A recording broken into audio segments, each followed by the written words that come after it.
I'm here to talk about success. I went to college. I went and worked out 5 hours a day. And I was working on construction.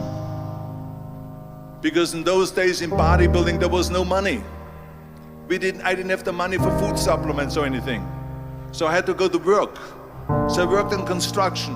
I went to college. I worked out in the gym, and at night from 8 o'clock at night to 12 midnight, I went to acting class 4 times a week. So I did all of that. There was not one single minute that I wasted. And this is why I'm standing here today. And with the age of 20, I went to London and I won the Mr. Universe contest as the youngest Mr. Universe ever. And it was because I had a goal.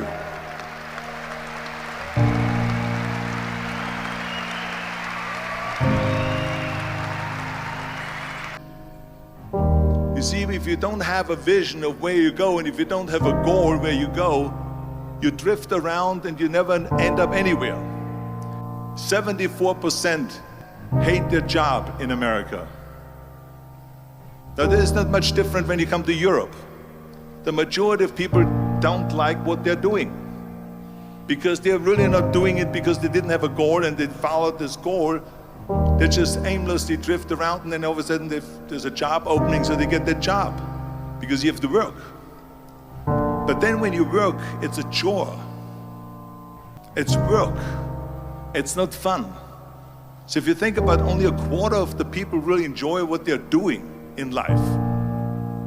So people always ask me, when they saw me in the gym in the pumping iron days, they say, why is it that you're working out so hard? 5 hours a day, 6 hours a day, and you have always a smile on your face. The others are working out just as hard as you do, and they look sour in the face. Why is that? And I told people all the time, I said, because to me, I'm shooting for a goal. In front of me is the Mr. Universe title. So every rep that I do gets me closer to accomplishing that goal, to make this goal, this vision turn into reality. Every single set that I do, every repetition, every weight that I lift will get me a step closer to turn this goal into reality. So I couldn't wait to do another 500-pound squat. I couldn't wait to do another 500-pound bench press. I couldn't wait to do another 2,000 reps of sit-ups. I couldn't wait for the next exercise. So let me tell you something, visualizing your goal and going after it makes it fun. You got to have a purpose no matter what you do in life. You got to have a purpose. And Muhammad Ali worked his butt off. And I saw it firsthand. And I remember that there was a sports writer that was there in the gym when he was working out and he was doing sit-ups. And they asked him, how many sit-ups do you do? And he said, I don't start counting until it hurts. Now think about that. He doesn't start counting his sit-ups until he feels pain. That's when he starts counting. That is working hard. And so you can't get around the hard work. It doesn't matter who it is. Work your ass off. There is no magic pill. There is no magic out there. You cannot get around. You have to work and work and I hate plan B. And I tell you why.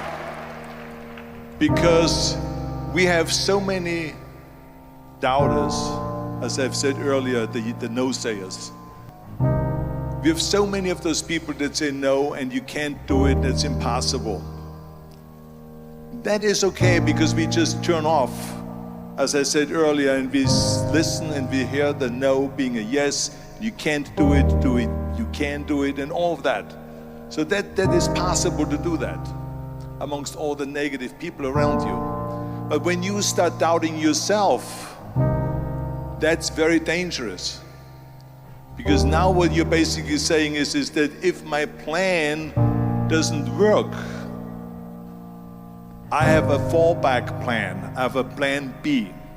And that means that you start thinking about plan B, and every thought that you put into plan B, you're taking away now that thought and that energy from plan A.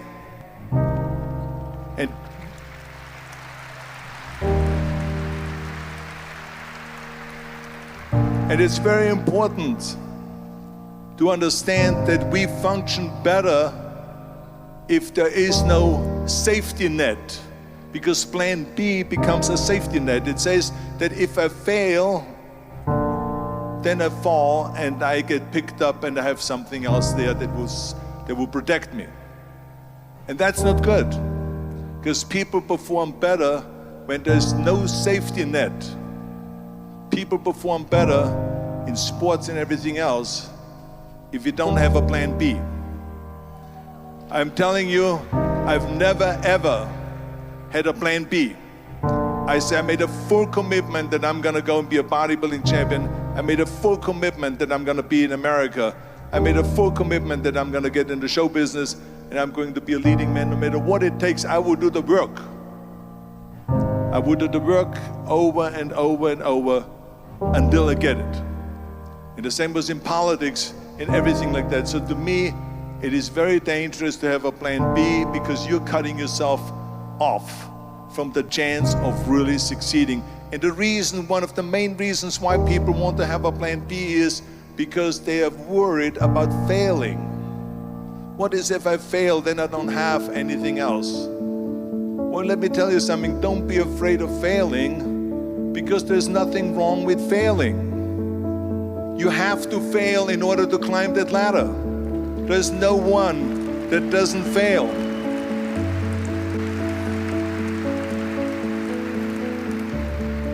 Michael said in one of his interviews, when they said, "You're unbelievable, you're the greatest basketball player of all times.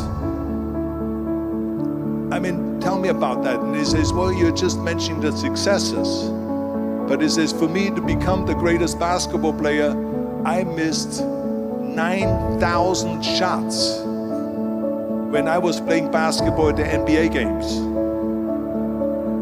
So during these games that he was so successful, he missed 9,000 shots.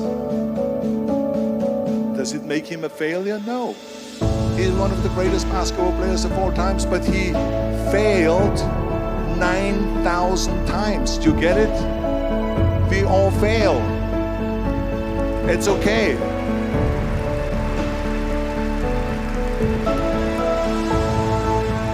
What is not okay is that when you fail, you stay down. Whoever stays down is a loser. And winners will fail and get up. Fail and get up. Fail and get up. You always get up. That is a winner. That is a winner. I failed in bodybuilding. I lost bodybuilding competitions. I lost powerlifting competitions. I lost weightlifting competitions. I had movies that went in the toilet and that were terrible and got the worst reviews. And in politics, I remember I had many of the initiatives on the ballot, and we lost. My approval rating in California went down to 28%, and then it went back up again, and I won again the governorship. Hey, we all lose. We all have losses. This is okay, and this is why I say don't be worried about losing, because when you're afraid of losing, then you get frozen. You get stiff, you're not relaxed. You got to be, in order to perform well in anything, if it's in boxing or if it is on your job or with your thinking, is only happening when you relax. So relax. It's okay to fail. Let's just go all out and give it everything that you got. That's what it is all about. So don't be afraid to fail.